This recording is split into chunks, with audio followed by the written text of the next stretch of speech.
All right, so you think about moving to Colorado or somewhere within Colorado, and you're kind of wondering, well, what's Parker like? What are some of the pros and cons, the good and the bad? Here's a list of what I think are pros and cons, and what some other folks think as well. Just looking at different websites, different articles. Hi, my name is Brian Ediger. I'm a real estate agent here in Colorado. Lived here for about half my life, give or take. And I'd love to show you around, give you the ins and outs, the good and the bad of all these different areas. First and foremost, it is very family friendly. Right? One of the things I looked at said that there was more than 3 people per household on average. So it'd be, 2 parents and a kid, obviously. And a lot of these things I'm going to talk about will dive deeper into why it is a good family-friendly community. According to niche.com and other websites, there are great schools here. And there are charter schools, public schools, so you really have a lot of options as far as where you want to send your kids. And now bear in mind that where you buy might end up dictating kind of which school will let you in, which one won't, depending on their area of service. I know that when I went to high school, we lived in Denver, and so I was going to a Denver school, and then halfway through we moved down to Castle Rock, but I wanted to keep going to Denver. Well, it would have cost $600 a semester for the bus driver to come down there and get me, but since I could drive myself, they waived that fee and I was able to stay in that school. Now that's a pretty major example, and Castle Rock is kind of far away from Denver. It's not like you're living in Parker and you're, say, 5 minutes from that school versus 10 minutes from that school.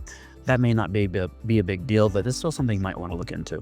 There are a lot of community events as well at various times of the year, and there is a calendar on the Parker website, I believe, where you can go and kind of see what's getting ready to come up.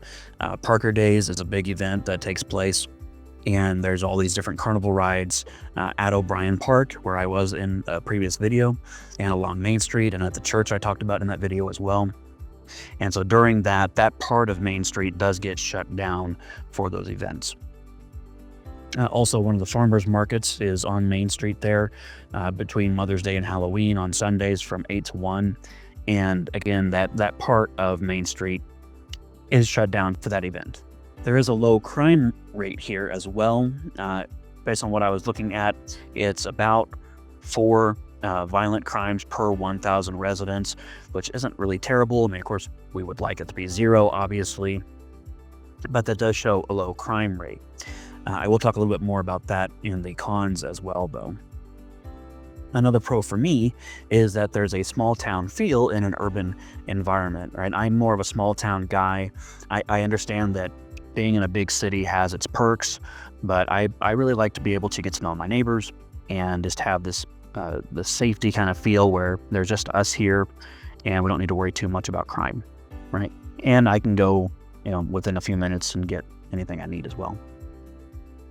There's also a lot of parks in the area and trails that you can go and walk on, play in the parks. That's part of that family-friendly community. And even if you want to go a little outside of Parker, there are other parks as well. There are some state parks in the area. Now, with the state park, you do need to either buy a day pass or buy a year-long pass. You can do that when you register your car, get new tags, things like that, or you can just go ahead and get it. I think it's a little cheaper when you do it with your tags. But that being said, there are plenty of things close to Parker where you can go and walk around as well if you don't want to be in Parker itself. One thing that I think is a pro is the owner occupancy of the homes, right? According to census.gov, back in 2023, there's a 72.2% owner occupancy of the homes. And I think that's a plus because a homeowner typically, not always, but typically is more proud of being in that home and will take better care of it because of the pride of home ownership, right? You can have some tenants that are really good and will take care of the home, but of course there's a reason why not many of us are landlords, right? And of course too, sometimes a homeowner doesn't really care either. But for the most part, it's a good thing. And so if you're going to buy in the area, it's good to know that most of your neighbors are more than likely also going to be owners who are taking care of their homes and their yards and things like that. Now, what about some of the cons? Well, one main con for me at least is that traffic can get pretty bad. Right? I talked about Parker being a main thoroughfare, Parker Road being a main thoroughfare. You got 3 lanes going both ways, plus turn lanes and all of that. And in the center of Parker, it's pretty well 45 miles an hour, right? And then you get a little further north and south and it becomes 55 miles an hour as the speed limit. Of course, that doesn't stop people from using Parker as their own personal drag strip from time to time. Typically not during rush hour, but rush hour can get kind of bad and congested. I do know there have been some pretty bad traffic accidents on Parker Road.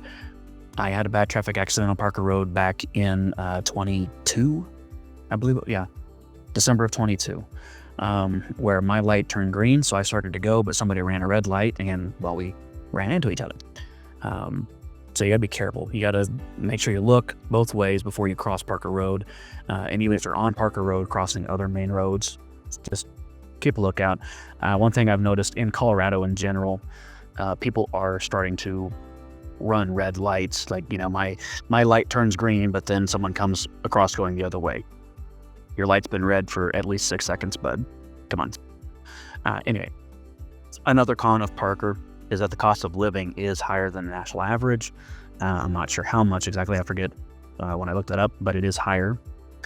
The cost of real estate is more expensive than the state median, right, by about $100,000. I looked it up on RE Colorado, and it is kind of up there a little bit.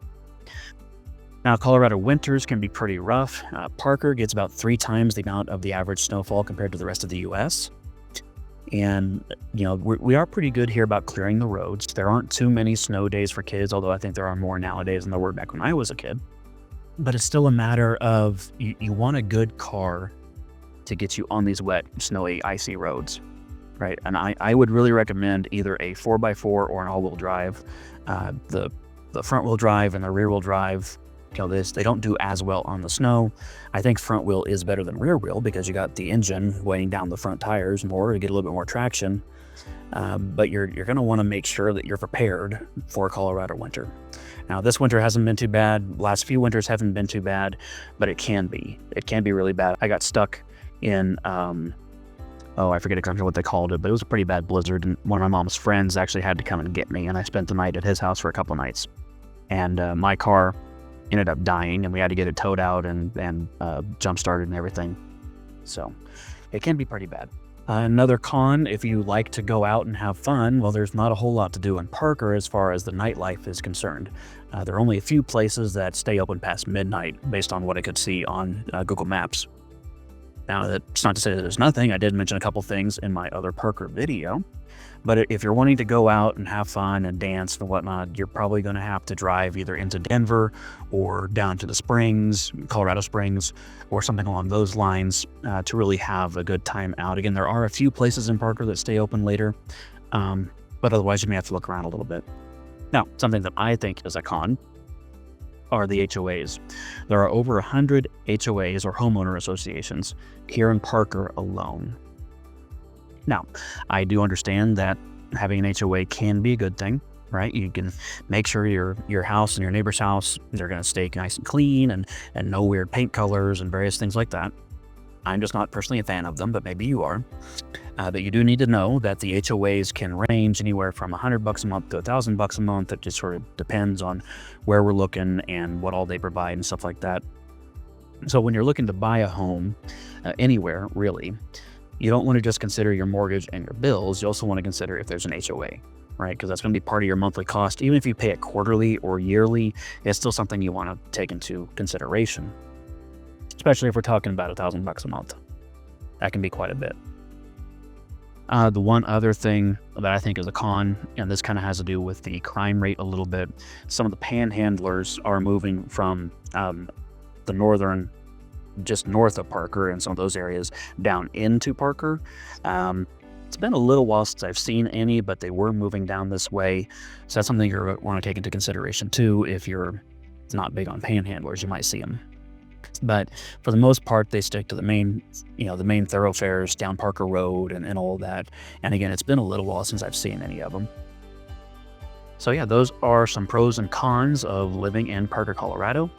If you're interested in moving to the area or anywhere else in Colorado, well, let me know down in the comment section where you'd like me to do some videos on. And if you want to talk to me, feel free to reach out.